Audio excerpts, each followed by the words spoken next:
अरे सुनिए, हेलीकॉप्टर के अंदर कोई लाश मिली? नहीं सर। सर, कहीं कुणाल ने हेलीकॉप्टर से कूद के आत्महत्या तो नहीं कर ली? नहीं पंकज, डॉक्टर सालुंके ने बताया कि ये मर्डर है। जरूर कुणाल के साथ कोई ना कोई था हेलीकॉप्टर में जिसने उसे पहले मारा, बेहोश किया और फिर हेलीकॉप्टर से बाहर फेंक दिया।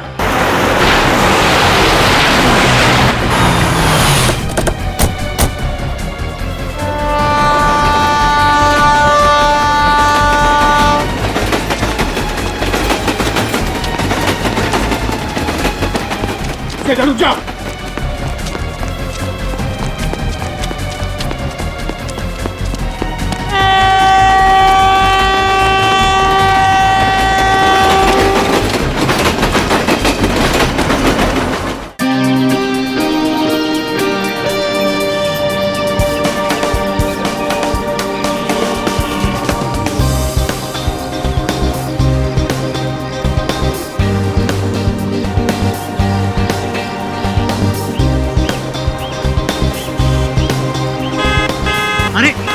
अरे वो देखो मायरे जी आ गई।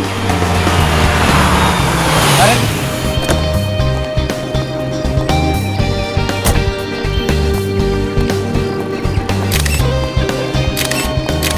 Thank you. मैम कैसा लगा आपको घूमने? मैम हमने सुना है कि आप घूमने के लिए स्विट्जरलैंड गई थी। बिल्कुल ठीक सुना है आपने।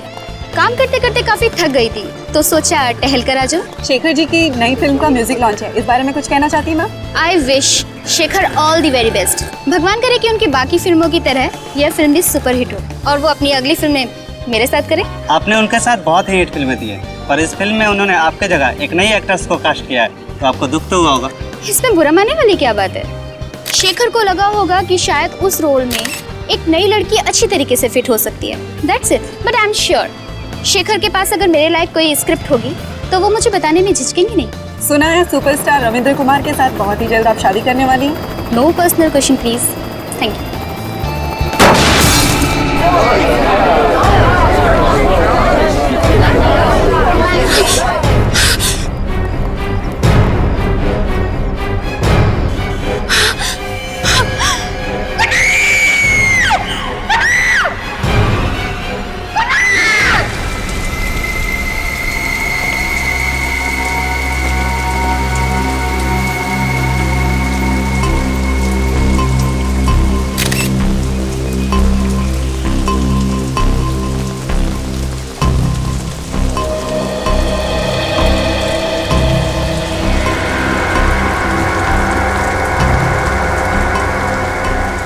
एक काम करो, बॉडी को नीचे उतारो।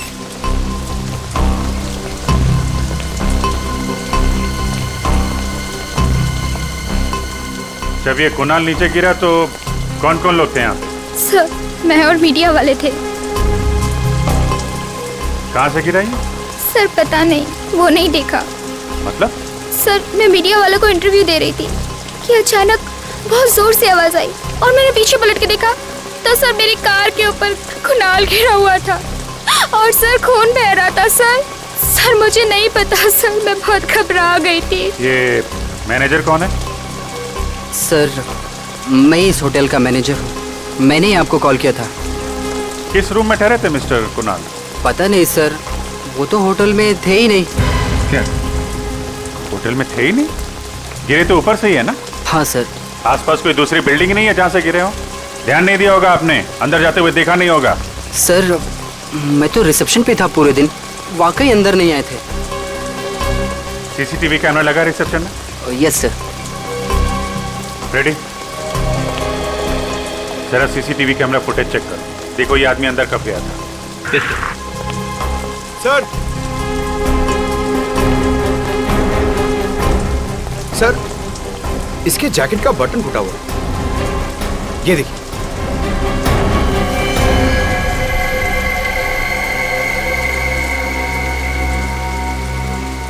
इतना बड़ा एक्टर अपनी म्यूजिक रिलीज में टूटे हुए बटन वाली जैकेट पहन के तो आएगा नहीं। या तो बटन नीचे गिरते हुए टूटा है या फिर तोड़ा गया है हाथापाई में। इसका मतलब मरने से पहले इसका झगड़ा हुआ था किसी के साथ? लग तो ऐसा ही रहा।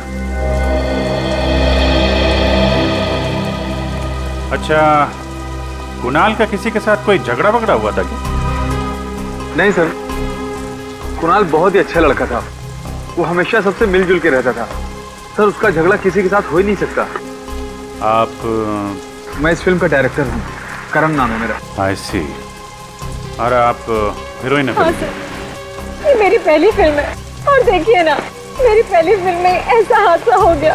हादसा या मर्डर ये तो अभी कह नहीं सकते, बहुत जल्द पता चल जाएगा। फिलहाल आप लोग कहाँ थे जब कुणाल यहाँ गिरा? सर, हम सब लोग होटल के अंदर थे, मीडिया वाले और एक्ट्रेस मायरा बाहर थी। अच्छा ठीक है।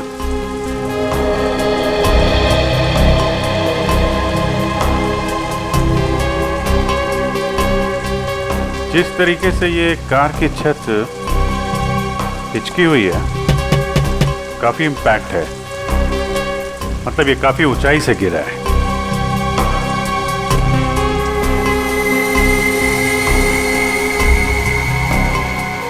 अजीब बात है, सारी खिड़कियों पे तो ग्रिल लगा है, खिड़की से तो गिरा नहीं है, छत से ही गिरा होगा।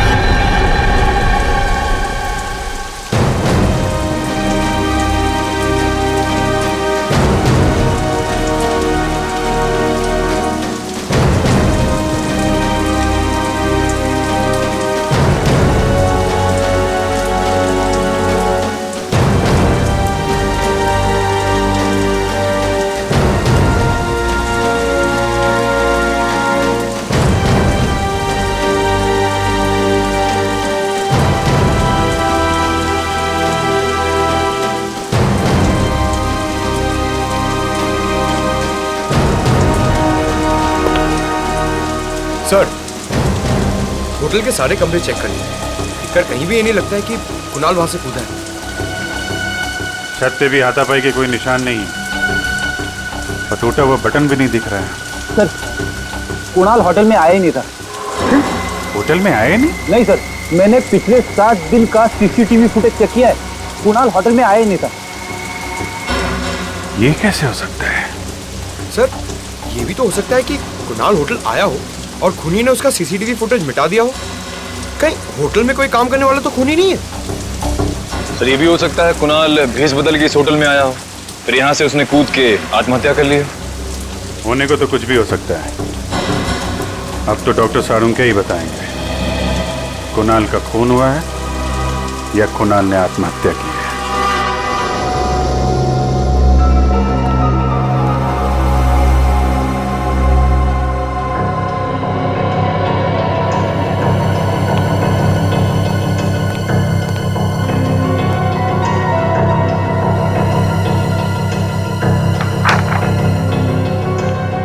डॉक्टर साहब, कुछ पता चला?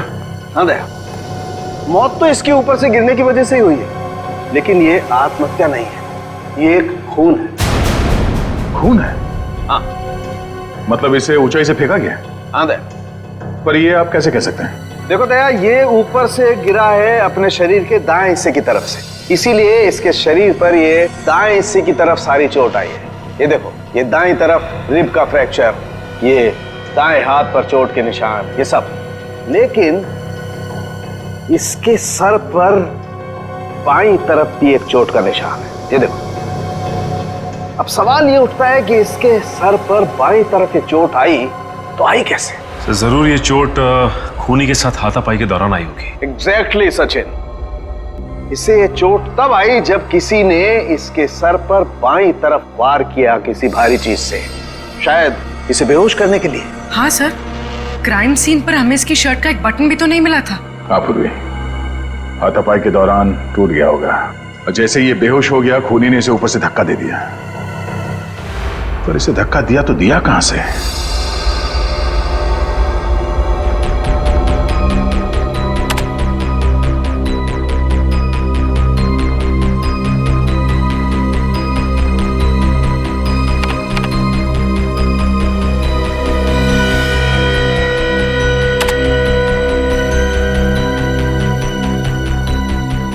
सर, हमने होटल के कमरे, होटल की छत सब अच्छी तरह से चेक कर लिया सर, पर वहां पे कोई सुराग नहीं मिला। समझ में नहीं आ रहा लाश गिरी तो गिरी कहां से? लाश आसमान से तो नहीं गिरी है दया, कहीं ना कहीं से तो गिरी ही है। हाँ पूर्वी, कुछ पता चला मीडिया फुटेज में से? सर ये देखिए सर, इस फुटेज में कुणाल गिरते हुए तो दिख रहा है, मगर कहाँ से गिर रहा है वो पता नहीं चल रहा। लेकिन सर अगर मैं वहाँ की मीडिया वालों की बातचीत का ऑडियो बंद कर दूं और वहाँ के एम्बियंस यानी बाकी चीजों के ऑडियो ऑन रखूं तो सर एक आवाज आती है। सुनो।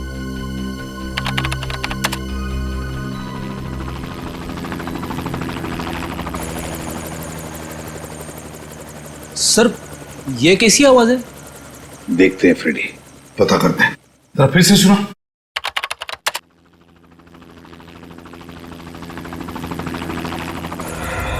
सर कहीं ये हेलीकॉप्टर की आवाज तो नहीं है? क्या, मुझे भी यही लगता है, ये हेलीकॉप्टर की ही आवाज है। तो मतलब है कुणाल को हेलीकॉप्टर से नीचे फेंका गया? मीडिया इवेंट के दौरान हेलीकॉप्टर उड़ा होगा और उसी में से कुणाल को नीचे गिरा दिया गया होगा।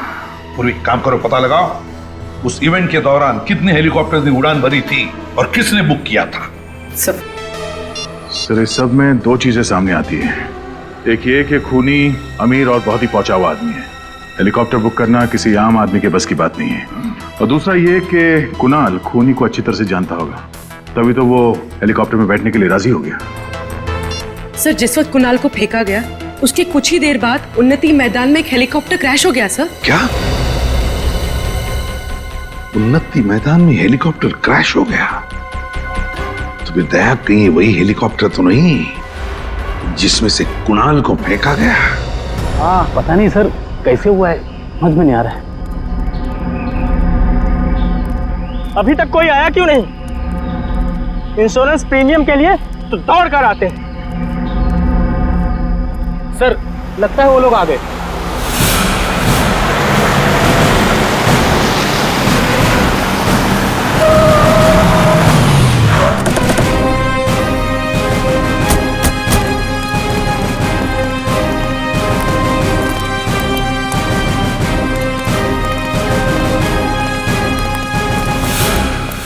आप लोग इंश्योरेंस कंपनी से हैं? नहीं, हम लोग सीआईडी से हैं। सीआईडी? हाँ। आप? जी मेरा नाम गिरीश है, ये हेलीकॉप्टर मेरा ही था। आपका ये हेलीकॉप्टर बुक किसने किया था? सर वो फिल्म का एक प्रोड्यूसर है, शेखर। शेखर? जी हाँ, उन्होंने अपनी आने वाली फिल्म के प्रमोशन के लिए हेलीकॉप्टर बुक करवाया था। उनकी फिल्म का हीरो है कुणाल, वो फिल्म की म्यूजिक पार्टी के लिए हेलीकॉप्टर से एंट्री करने वाले थे। अच्छा, देखते हैं।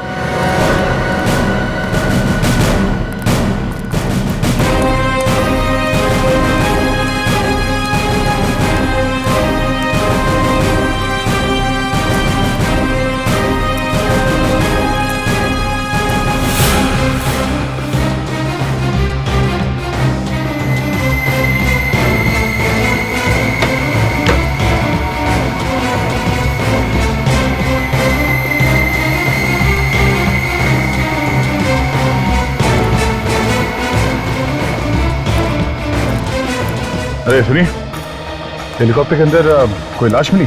नहीं सर। सर कहीं कुणाल ने हेलीकॉप्टर से कूद के आत्महत्या तो नहीं कर ली? नहीं पंकज, डॉक्टर सालुंके ने बताया कि ये मर्डर है। जरूर कुणाल के साथ कोई ना कोई था हेलीकॉप्टर में जिसने उसे पहले मारा, बेहोश किया और फिर हेलीकॉप्टर से बाहर फेंक दिया और शायद पैराशूट से वो बाहर निकल गया। सर कहीं ये सारा किया तरह शेखर का तो नहीं? सर वो हमें होटल में भी नहीं मिला था। सर ऐसा कौन सा प्रोड्यूसर होगा जो अपने ही फिल्म के म्यूजिक लॉन्च पे मौजूद ना हो सकता है। एक काम करो, चारों तरफ नजर दौड़ा और हाँ वो ब्लैक बॉक्स पता करो, ब्लैक बॉक्स कहाँ है, उसी से पता चलेगा इस खूनी के बारे में। सर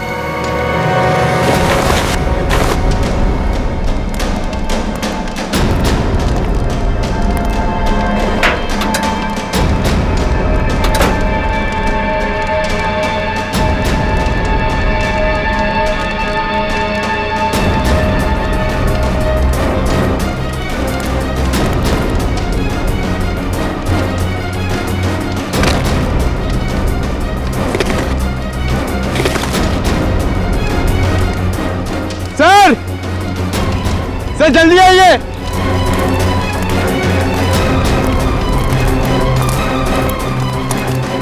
सर ये देखिए, ये पैराशूट है। गुड जॉब पंकज, आजकल बहुत काम करने लगे हो। हाँ, थैंक यू सर। सर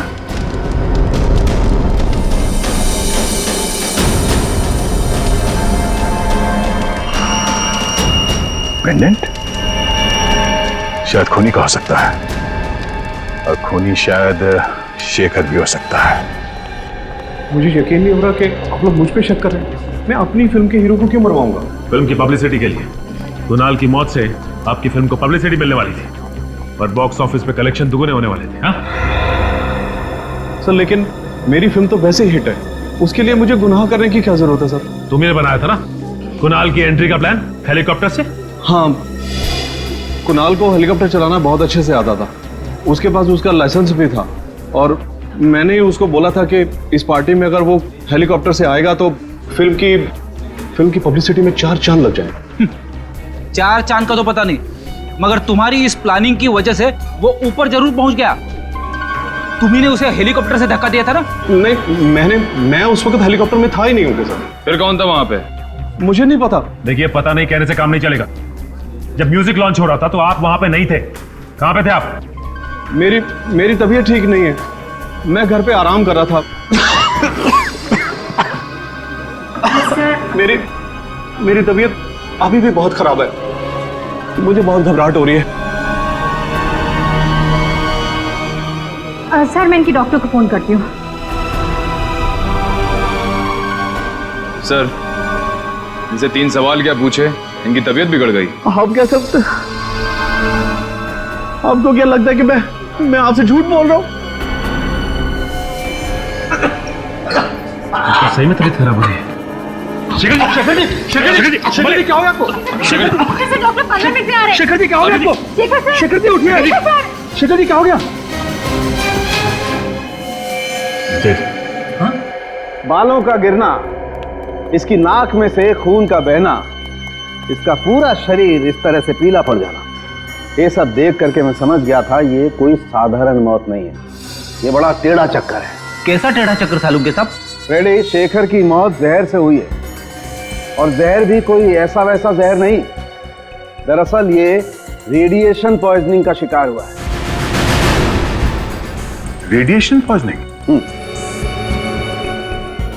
ये तो बहुत ही गंभीर मुद्दा है डॉक्टर साहब। हाँ दया, बात दरअसल ये है कि इसके शरीर में मुझे अल्फा पार्टिकल्स मिले हैं, जिससे साबित होता है कि ये आदमी रेडिएशन का शिकार हुआ है। ये कौन सा जहर है डॉक्टर साहब? पोलोनियम। इस जहर का नाम है पोलोनियम। ये कोई ऐसा वैसा जहर नहीं है, बहुत रेयर किस्म का जहर है। डॉक्टर साहब, ये जहर पोलोनियम असर कैसे करता है? छूने से इसका असर नहीं होता है, कंटेजियस नहीं है ये जहर। इसे खाने या पीने की चीज में दिया जाए तभी इसका असर होता है। ये धीमा जहर है, स्लो पॉइजन। इसमें इंसान सबसे पहले अपने आप को बहुत कमजोर महसूस करने लगता है, उसे लगता है जैसे वो बहुत बीमार हो गया है, और उसके बाद उसके शरीर में ऐसे लक्षण आते हैं जैसे इस शेखर के शरीर में आए।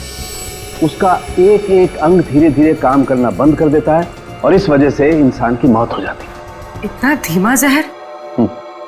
सर, ये जहर शेखर की बॉडी में कब गया होगा? मौत से तकरीबन 24 घंटे पहले।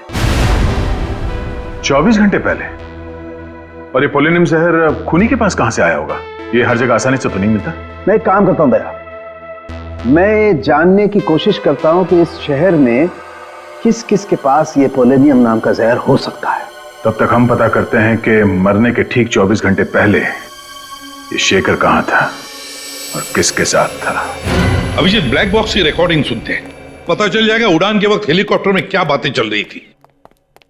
सब प्ले कर दो। हाँ।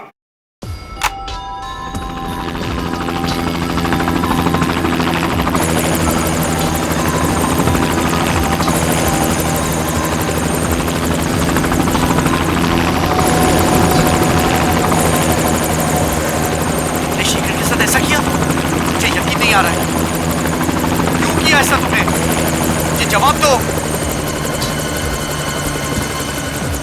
सर, ये तो कुणाल की आवाज है। हाँ अभिजीत, लगता है कुणाल को पता चल गया था कि खूनी ने शेखर को जहर दिया था, शायद इसीलिए खूनी ने कुणाल को हेलीकॉप्टर से धक्का दे दिया और फिर खुद पैराशूट बांध के कूद गया। सर, जरूर ये कुणाल या शेखर के आसपास का ही आदमी है। हाँ, सारुण के बता रहा था ना कि वो पोलोनियम जहर को असर दिखाने में 24 घंटे लगते हैं। तो अगर ये पता चल जाए कि मौत से 24 घंटे पहले शेखर किसके साथ था, तो समझ लो हम खूनी तक पहुंच गए। सर, 24 घंटे पहले शेखर वैलेंटाइंस बैंक्वेट हॉल में था सर। Valentine's banquet hall? वो तो राजा पार्क के वहां है। हाँ सर, वही वाला। शेखर ने फिल्म खत्म होने की खुशी में वहां पे एक छोटी सी पार्टी दी थी। फिल्म के सारे आर्टिस्ट और टेक्नीशियंस को बुलाया गया था सर इस पार्टी में। तो फिर उन्हीं में से कोई है जिसने शेखर और कुणाल को मारा है। अरे सारुण साहब, आप यहाँ पे? हाँ अभिजीत, मैं, मुझे मालूम है। मुझे यहाँ देख करके तुम्हें उतनी खुशी हो नहीं रही है जितनी लैब में किसी और को देख करके होती है। वो बात नहीं है सर। लेकिन क्या करूं यार, आना पड़ा, क्योंकि उस पोलोनियम वाले साइंटिस्ट का नाम सिर्फ मैं बता सकता हूं, तारिका जी नहीं। तो फिर साइंटिस्ट का नाम बता सारुण के। देवेन पेटेकर। देवेन पेटेकर? हाँ, ये तो बड़ा भारी नाम है सर। हाँ फ्रेडी, जितना भारी नाम है उतना ही भारी काम है। बॉस, इस देवेन पेटेकर ने पोलोनियम पे जितनी रिसर्च की है ना, उतनी किसी ने नहीं की। उसका एड्रेस वगैरह है? हाँ बॉस, इस कागज पे उसका एड्रेस, टेलीफोन नंबर सब कुछ लिखा। इस डॉक्टर देवेन पेटेकर से तो हम बाद में मिलेंगे, लेकिन पहले ये पता लगाना पड़ेगा कि वैलेंटाइन बैंक्वेट हॉल में शेखर को जहर दिया किसने। कोना कोना अच्छी तरीके से चेक कर लो। शेखर जी 24 घंटे पहले यहाँ थे। अगर उन्हें यहाँ पे जहर दिया गया है तो उस जहरीली रेडिएशन के कोई ना कोई सुराग यहाँ जरूर मिलेगा। सर, मैं आपसे कह रहा हूँ सर, आपको सुन कुछ गलतफहमी हो गई है। यहाँ कौन मार सकता है शेखर जी को? अरे यार, मैं तुम्हारे स्टाफ पे थोड़ी ना शक कर रहा हूँ, मेहमानों में से भी कोई हो सकता है ना? वैसे कल स्टाफ में से कौन था यहाँ पे? कितने लोग थे? 3 थे सर। उनमें से 2 तो आज नाइट में है और एक यहीं पे है। उसका नाम मयंक है। बुलाओ मयंक को, बुलाओ।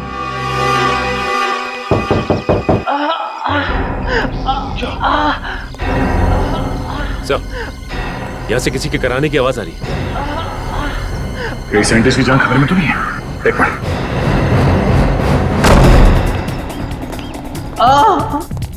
उसे पेटेगा?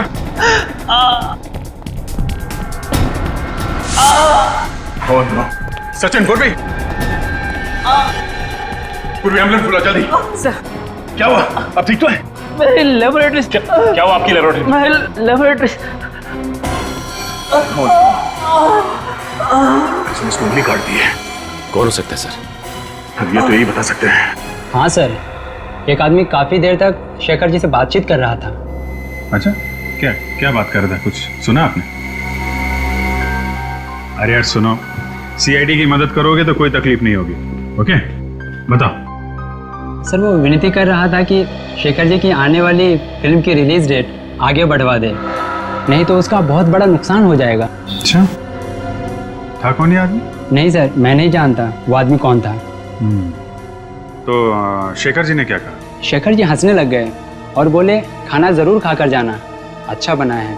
और रहा सवाल फिल्म की रिलीज डेट आगे बढ़वाने का, तो वो तो आगे नहीं खिसकाएंगे।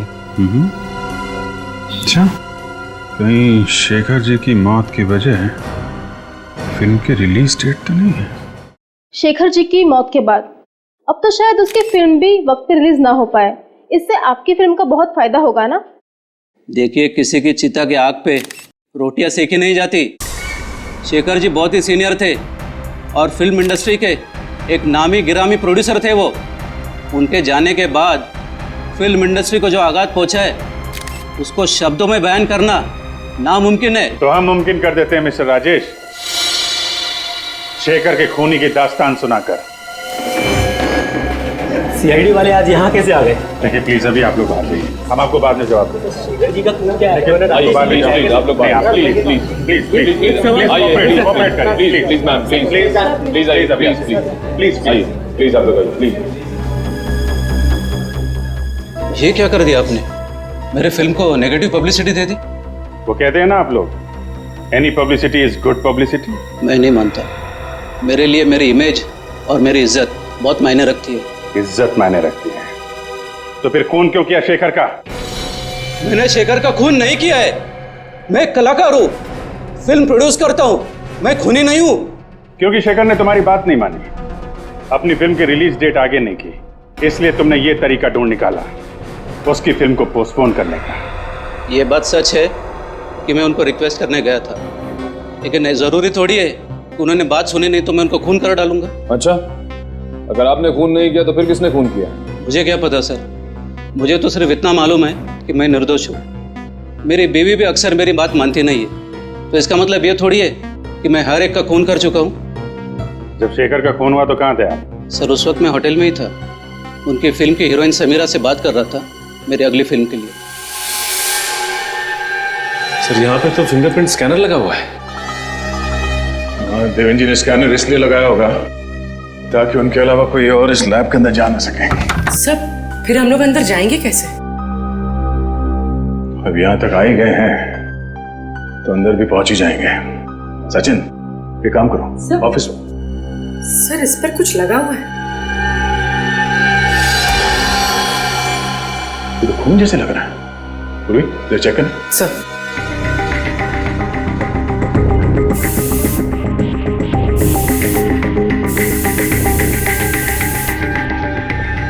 सर ये तो खून ही है। यहाँ पे खून कैसे लगा?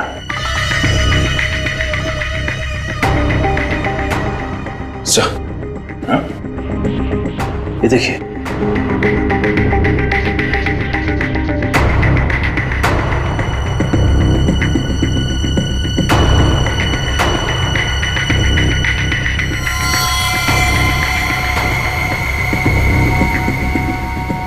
सर ये तो किसी की कटी हुई उंगली है। सर कहीं ये उंगली देवेंद्र जी की तो नहीं? अगर ये कटी हुई उंगली देवेंद्र जी की है तो इससे लैब का दरवाजा खुल जाना चाहिए।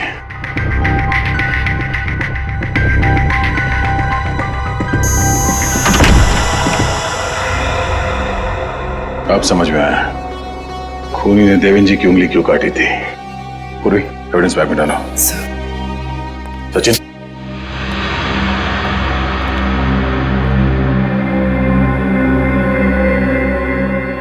यहाँ का तो सारा सामान बिखरा पड़ा है। हाँ, किसी ने बहुत मेहनत की है यहाँ पे। जरा देखो आसपास कुछ मिलता है क्या।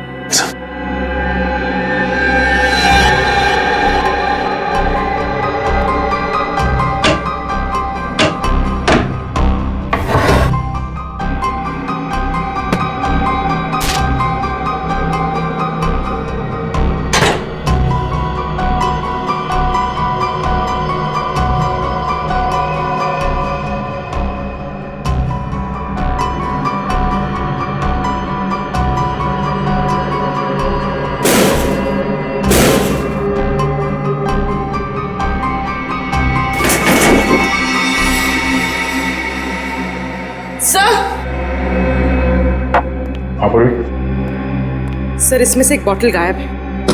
गायब है?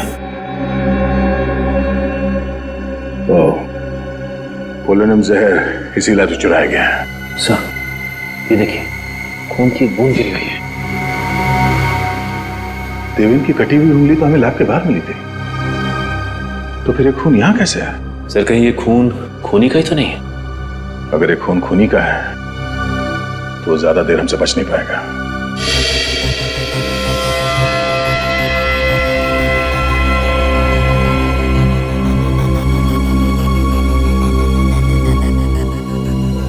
सर इस फुटेज से ये तो साबित हो गया कि राजेश खूनी नहीं है, क्योंकि जिस वक्त कुणाल हेलीकॉप्टर से गिरा ये तो होटल में था समीरा के साथ।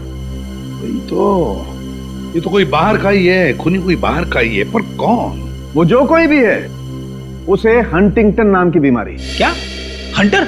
हंटर नहीं फ्रेडी, हंटिंगटन। ये तुझे लेबोरेटरी में मिले खून की डीएनए से पता चला है ना? हाँ बस, लेकिन सिर्फ इतनी जानकारी मिली है, इसका क्रिमिनल डाटाबेस में कोई रिकॉर्ड नहीं मिला है। कोई बात नहीं पूर्वी, इंटरनेट से चेक करो, देखो इन दोनों फिल्मों से जुड़े हुए किस आदमी को हंटिंगटन डिजीज है। सर, हाँ सालुंके साहब, ये बीमारी क्या होती है? ये एक न्यूरोलॉजिकल डिसऑर्डर होता है फ्रेडी। इसमें इंसान की मसल का कोऑर्डिनेशन बिगड़ जाता है। ये बहुत रेयर बीमारी है, अधिकतर मिडिल एज के बाद ही शुरू होती है। सब मिल गया सब।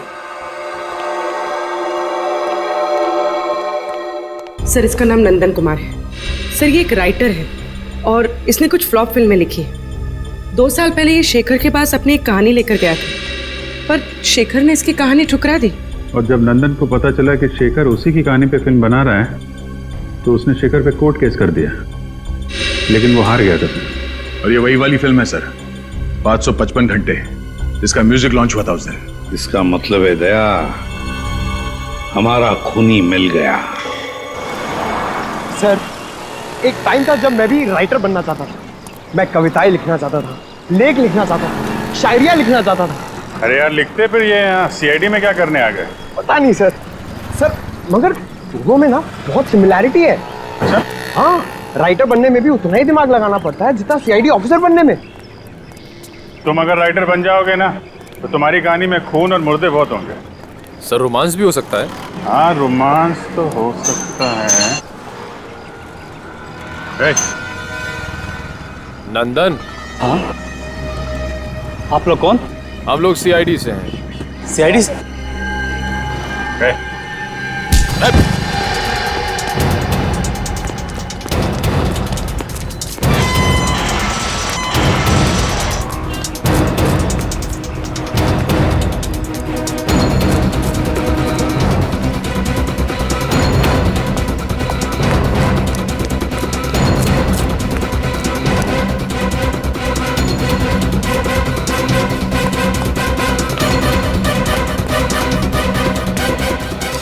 सर उस तरफ तो नहीं मिला। इतनी जल्दी भाग नहीं सकता है, यहीं कहीं छुप के बैठा होगा।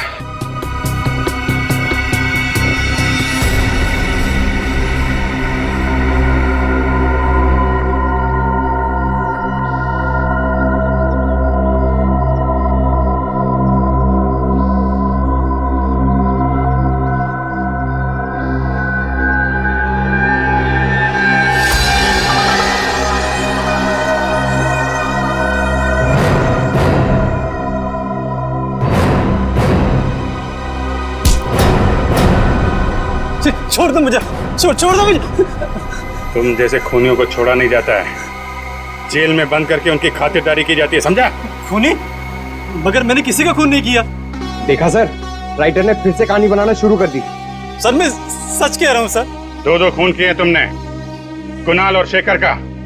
सर मगर मैं उन्हें क्यों मारूंगा? शेखर ने तुम्हारी कहानी चुरा ली थी इसलिए। हाँ चुराई थी, पर उसने गैर कानूनी काम किया था।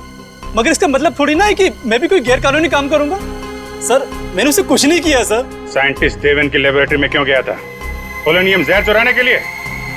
सर मैं जहर चुराने नहीं गया था, मेरी अगली फिल्म साइंटिस्ट की कहानी पर आधारित है, तो रिसर्च के लिए उनसे बातचीत करने के लिए गया था सर। बातचीत करने? और बातचीत करते करते तुम्हारा खून उनके टेबल पे गिर गया। सर वहाँ पर ब्लेड पड़ा था, मैंने देखा नहीं और गलती से हाथ कट गया सर मेरा। कहानी बनाना बंद करो नंदन, अगर तुम निर्दोष थे तो मैं देख के भागे क्यों? सर कल रात एक बार पे मेरा किसी से झगड़ा हो गया था, मैं सारी रात लॉकअप में था सर, तो मुझे लगा कि आप लोग मुझे फिर से पकड़ने के लिए आ गए, इसलिए मैं भागा। तुम्हारे शेखर साहब को शराब पीने की आदत थी क्या? कभी कभी जब बहुत उदास होते थे तो खुद को शराब के नशे में डुबो लेते थे। उदास? किस बात का दुख था उन्हें? साहब एक दिन नशे की हालत में कुछ बड़बड़ा रहे थे कि उनके अतीत की गलती जिंदगी भर उनका पीछा नहीं छोड़ेगी। अतीत की गलती? कैसी गलती? पता नहीं साहब, ऐसा लगता है कोई अतीत का राज छुपा रहे थे। मैंने सुना है साहब, शराब पीने के बाद इंसान कभी झूठ नहीं बोलता है। सुना तो मैंने भी ऐसा।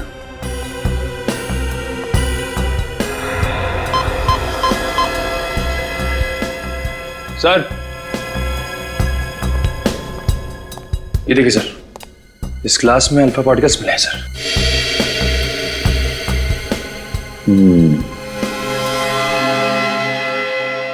मतलब शेखर को जहर घर में ही दिया गया है, शराब में मिला के।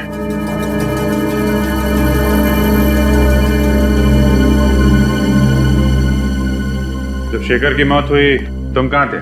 साहब उस दिन काम जल्दी खत्म हो गया था, मैं शाम को ही घर चला गया था। कितने बजे? ये कोई करीब 6:30 पौने 7 बजे। सर! हाँ पंकज? सर ये देखिए, यहाँ पे कुछ गड़बड़ है। निकालो।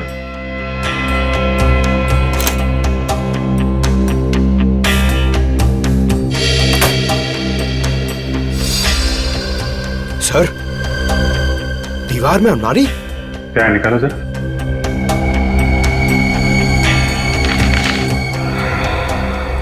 ये देखिए, चिट्ठियां छुपा के रखी हैं। शेखर, लता, लता, किसी लता ने इस शेखर को चिट्ठियां लिखी हैं। कहीं शेखर के अतीत का राज इन चिट्ठियों में तो नहीं छुपा है।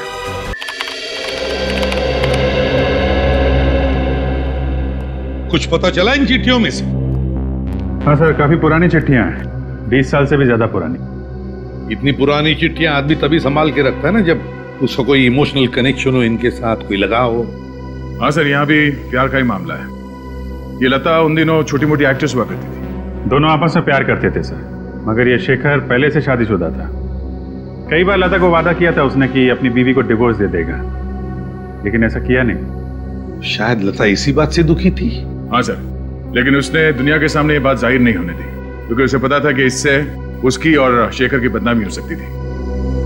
वैसे लता आजकल है कहाँ पर, कुछ पता चला?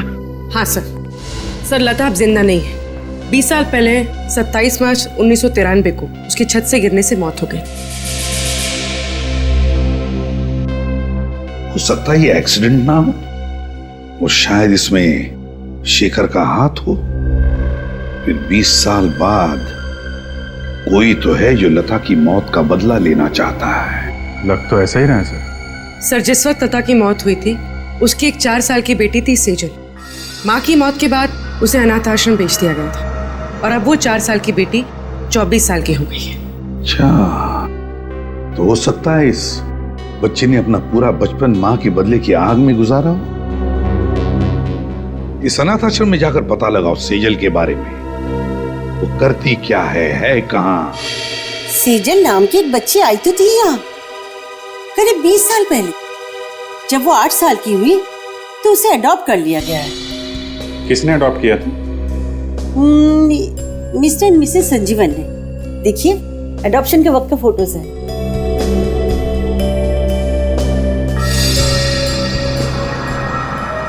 ये देखा? क्या सर? सेजल के गले में पेंडेंट। अरे हाँ सर, ये तो ठीक वैसा ही पेंडेंट है जो हमें हेलीकॉप्टर की क्रैश साइट पे मिला था। एग्जैक्टली, हमारा शक सही निकला। सेजल का इस केस से लेना देना जरूर है। रहती कहाँ है ये सेजल?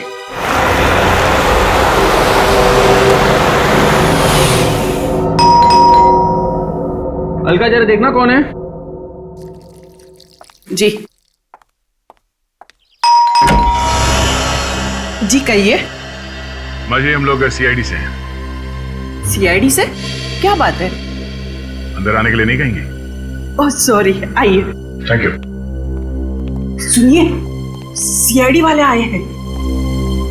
सर, क्या हुआ? दरअसल हमें सेजल के बारे में कुछ बात करनी थी। क्या किया सेजल ने? हमें शक है कि सेजल ने खून किया। क्या? ये आप क्या कह रहे हो? सेजल किसी का खून नहीं कर सकती। तो सेजल को बुलाइए, हम उसी के मुंह से सुनना चाहते हैं। है घर पे? जी, वो घर पे नहीं है। उसका फोन आया था, वो थोड़ी देर के बाद आएगी। सीआईडी की गाड़ी मेरे घर पे?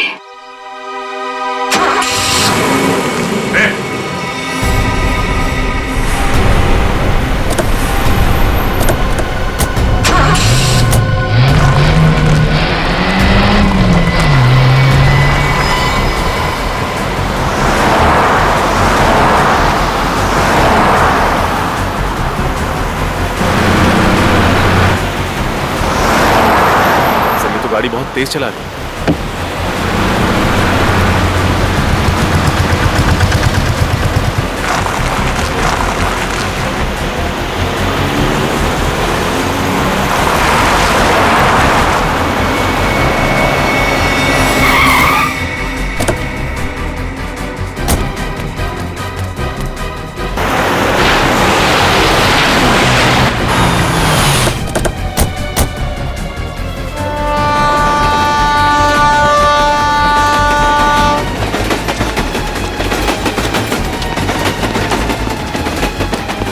के जा, रुक जा।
गई तो गई कहां?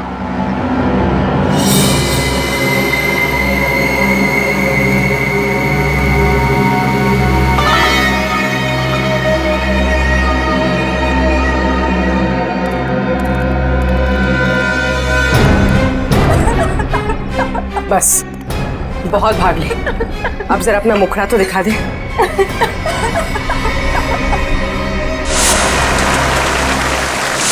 समीरा तुम?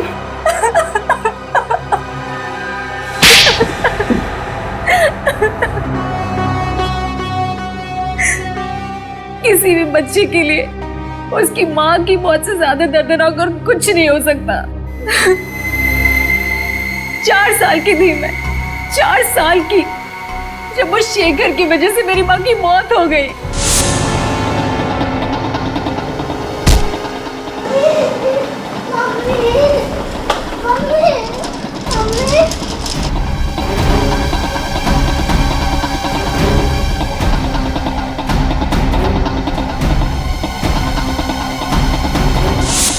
तुम तो 4 साल की थी जब ये हादसा हुआ था, फिर 20 साल बाद तुमने शेखर को कैसे पहचान लिया?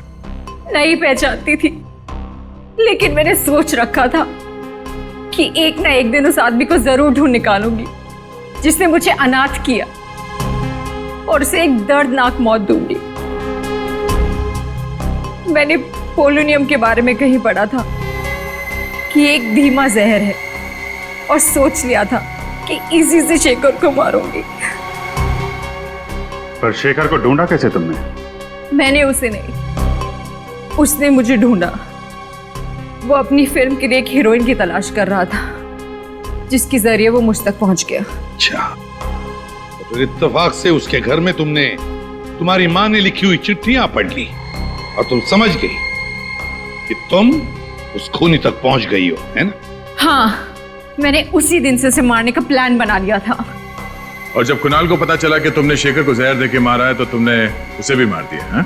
हाँ, बिल्कुल परफेक्ट प्लान था मेरा। पहले होटल पहुंच के मीडिया के सामने तस्वीरें खिंचवाई और उसके बाद वहां के फायर एग्जिट से निकल गई। किसी ने देखा भी नहीं मुझे और हेलीकॉप्टर तक कुणाल के पास पहुंच गई और वहां से निकल गई। माना कि तुम्हारी जिंदगी मुश्किलों से भरी रही, लेकिन इसका मतलब ये नहीं कि बदले के लिए तुम खून पर खून किए जाओगे। 2 खून किए तुमने, तुम्हें तो शायद फांसी ही होगी।